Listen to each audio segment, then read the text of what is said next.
کوئی نئی جماعت نہیں ہے، یہ وہ کتاب و سنت پر چلنے والا ایک گروہ ہے۔ اب لوگ کوئی چھوڑتے گئے اور یہ فرقہ اسی راستے پہ چلا رہا ہے جس راستے پر اللہ کے رسول چھوڑ کے گئے تھے، اب اس سے چھوڑتے گئے، الگ ہوتے گئے، اور نتیجہ یہ نکلا کہ چھوڑے سے لوگ رہ گئے، اکثریت جو کسی اور میں تقسیم ہو گئی۔ اللہ تعالی ہم سب کو عمل کے توفیق نصیب فرمائے۔ اقول قولی ھذا واستغفر اللہ من کل ذنب واتوب الیہ۔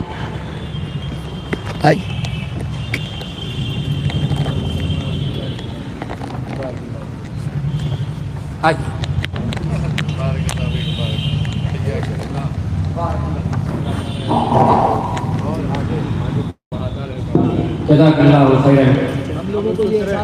منہج سلف اور صراط مستقیم کی بہترین تشریح فضیلۃ الشیخ ظفر الحسن مدنی حفظہ اللہ فرما رہے تھے۔ موصوف کی اصطلاح کے بعد میں جلسے کے صدر محترم شیخ حسن نبی مدنی حفظہ اللہ سے درخواست کروں گا کہ تشریف لائیں اور اپنے صدارتی مختصر خطاب سے سامعین کو مستفید فرمائیں۔ پر جلسے کے صدر محترم شیخ حسن نبی مدنی حفظہ اللہ۔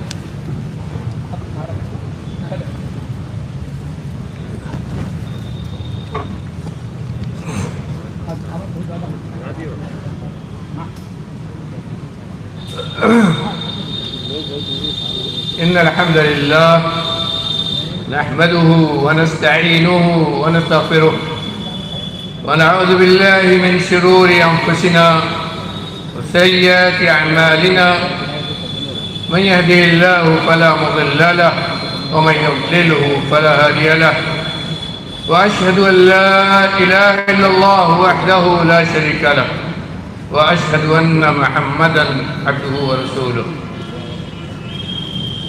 أما بعد فأعوذ بالله السميع العليم من الشيطان الرجيم بسم الله الرحمن الرحيم وأن هذا صراطي مستقيما فاتبعوه ولا تتبعوا السبل فتفرق بكم عن سبيله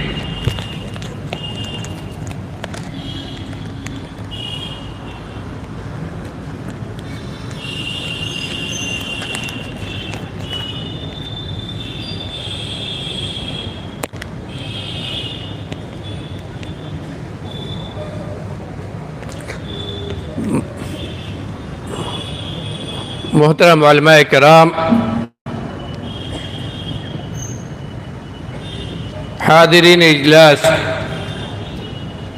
دینی بھائیوں، اسلامی ماں اور بہنوں،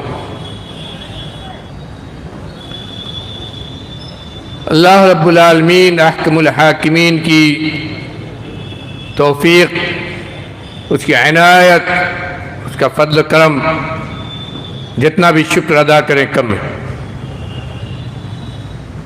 کہ کچھ سال وقفے کے بعد ہم اور آپ اتحاد ابناء السلفیہ کے سالانہ اور عظیم الشان اجلاس میں اکٹھا ہوئے۔ اللہ نے جس ہم سب کو یہ توفیق عطا کی اور اس کا یہ فضل ملا کہ ہم اپنے دل کو کتاب و سنت کی روشنی سے منور کرنے کے لیے اپنی نیند کو چھوڑ کر اپنے گھر سے نکل کر اس میدان میں اکٹھا ہوں اور اپنے علماء کرام، کتاب و سنت کی دعوت دینے والے یہ بزرگ حضرات جو ہر طرف دعوت و تبلیغ کے کام میں مشغول ہیں، ان کے زبان سے قال اللہ و قال رسول کی پاکیزہ صداؤں کو سنیں۔ میرے بھائیوں، جانے والوں کو بھی یہ سمجھ لینا چاہیے کہ وہ کیا چیز چھوڑ کر جا رہے ہیں، اور جو بیٹھے رہے ان کو بھی یہ سمجھنا چاہیے کہ کیسی مجلس میں وہ بیٹھے رہے۔ یہ ہمیں سوچنا چاہیے، اگر مسلمان ہیں، اللہ اور رسول سے محبت ہے، اللہ کی کتاب سے محبت ہے، تو پہلے اپنے دل میں یہ حساب لینا پڑے گا کہ ہم کس نیت کو لے کر یہاں آئے ہیں اور کیا یہاں سے لے کر جانا چاہتے ہیں. کیا صرف کان کی عیاشی کے لیے آئے ہیں؟ صرف کان کو گرم گرم سنانے کے لیے آئے ہیں؟ اگر یہی ہے تو یہی لے کر جائیں گے. اگر اس لیے آئے کہ یہاں کی حاضری کو اللہ رب العالمین کے یہاں لکھائے اپنے نیک اعمال میں، اس لیے آئے تاکہ اپنے لیے اللہ رب العالمین کی رحمتوں کو لکھوائیں، اس لیے آئے تاکہ فرشتے جہاں اپنے رحمت کا بازو پھیلائے ہوئے ہیں اس بازو کے نیچے ہم بھی بیٹھیں اور اللہ کی رحمت ہمارے اوپر بھی نازل ہو. سوچئے دونوں میں کتنا بڑا فرق ہے. حقیقت یہ ہے کہ ہمارے دلوں سے وہ ایمان نکل چکا ہے جو ایمان اس طرح کی مجلسوں میں حاضری کی دعوت دیتا ہے. ہم یہ بھول گئے ہیں. کہنے کو تو ہم کہتے ہیں کہ ہم اہل حدیث ہیں، کہنے کو تو یہ ذکر کرتے ہیں کہ ہم کتاب و سنت پر عمل کرنے والے ہیں، لیکن میرے بھائیوں وہ جذبہ کہاں سے لایا جائے جسے ظاہر ہو کہ ہم واقعتاً کتاب و سنت سے وہ محبت کرتے ہیں. صحابہ کرام نبی کریم صلی اللہ علیہ وسلم کی مجلس میں صحابہ کرام کیا نظر آتا تھا. جہاں نبی کریم صلی اللہ علیہ وسلم کی زبان سے کوئی لفظ نکلتا تھا سب کے سب خاموش ہوتے تھے. آپ کی مجلس میں جب بیٹھے ہوتے تھے اس طرح بیٹھے ہوتے تھے جیسے سر پر چڑیاں بیٹھی ہوئی ہیں، کوئی جنبش نہیں کرتا تھا اور کسی کی ہمت نہیں ہوتی تھی کہ کچھ بولے. اور وہی باتیں صحابہ کرام نے نبی کریم صلی اللہ علیہ وسلم پیارے نبی سے سنی اور ہم تک وہ نسل باتیں پہنچی جن کو ہم سنتے ہیں تو ہم کہتے ہیں کہ حدیث رسول ہے. وہی باتیں تو آج ہم اور آپ سنتے ہیں مجلسوں میں، وہی باتیں تو بیان کرتے ہیں ہمارے علماء. اور ہمارے علماء کی یہ خصوصیت ہے میرے بھائیوں کہ جو کچھ کہتے ہیں قرآن کی آیات پڑھ کر ترجمہ کرتے ہیں اور جو کچھ سناتے ہیں آپ کو وہ اللہ کے رسول کی بات ہوتی ہے. اور وہ بات ہوتی ہے جو صرف اللہ کے رسول کی بات نہیں ہوتی ہے بلکہ وہی ہوتی ہے اس رب العالمین کی بات ہوتی ہے، چاہے قرآن کی شکل میں ہو یا حدیث نبوی کی شکل میں. اور اللہ کی طرف سے وہ اعلان کی ہوئی بات ہوتی ہے کہ ما ينطق عن الهوى ان هو الا وحی یوحی. جو کچھ ہوتا ہے وہی اللہ کی بات ہوتی ہے. اللہ کی بات کی بھی اگر ہمارے درمیان ہمارے دلوں میں اتنا وزن نہ ہو کہ اس کو سننے کے لیے ہم بیٹھے رہیں اور کچھ دیر اور اپنا ٹائم دیں اور یہ سوچیں کہ ہم کہاں بیٹھے ہیں اور کیا ہم سن رہے ہیں، کیوں آئے ہیں ہم یہاں، کس چیز کو لینے کے لیے آئے ہیں، صرف رات کو جاگنے کے لیے اور کان کو اپنے معطل کرنے کے لیے یا اللہ کی باتوں کو سننے کے لیے. میرے بھائیوں 2 تقریریں آپ نے سنی. ان 2 تقریروں کے بعد حقیقت میں بہت کچھ کہنے کی ضرورت نہیں ہے، لیکن دل اس پر روتا ہے ہم لوگوں کا کہ ہم کتاب و سنت کے حامل ہیں. ہماری دعوت وہ دعوت ہے جو سلف صالحین صحابہ کرام تابعین ائمہ دین کی دعوت تھی. وہ دعوت ہے جس میں ائمہ اربعہ جن کی آج تقلید کی جاتی ہے وہ کہا کرتے تھے صح الحدیث فہو مذہبی. سن لو لوگوں یہ مت سوچو کہ ابو حنیفہ نے یہ کہا ہے یا شافعی نے یہ کہا ہے یا مالک نے یہ کہا ہے یا احمد نے یہ کہا ہے. یہ کوئی معنی نہیں رکھتا ہے. معنی اس بات کا ہے کہ جو ہم کہتے ہیں اگر اس میں میری بات رسول کی بات کے موافق ہے، رسول نے جو بتلایا ہے اور جو کہا ہے اسی کے موافق ہے، وہ اسی کے مطابق ہے تو یہی دین ہے، اسی کو تمہیں لینا ہے اور اسی پر تمہیں عمل کرنا ہے. اور اگر یہ میری کوئی بات رسول کے کہی ہوئی بات کے خلاف ہے، رسول نے جو کہا ہے اس کے خلاف اس سے ٹکرا رہی ہے تو میری بات کو دیوار سے مار دو، میری بات کو دیوار سے مار دو. میرے بھائیوں ماں بہنوں سب سنیے، اپنے گھر کے اندر آپ کو وہ پیغام لے کر جانا ہوگا کہ ماں ابو حنیفہ رحمۃ اللہ علیہ جن کی آج تقلید کی جاتی ہے اور بڑھا گیا ہے، جس تقسیم کی بات پہلے ہمارے معزز ہمارے مکرم عالم نے بیان کی تھی، وہ بات کیا ہے؟ وہ تقسیم انہی مذاہب پر ہے میرے بھائیوں. لیکن ان کا مذہب کیا تھا؟ آئیے صرف ایک واقعہ سنانے کے لیے میں آیا ہوں، صرف ایک واقعہ کہ ان کے ہاں توسع کیا تھا، ان کے ہاں وسعت قلبی کیا تھی، وہ کس طرح دیکھتے تھے دین کو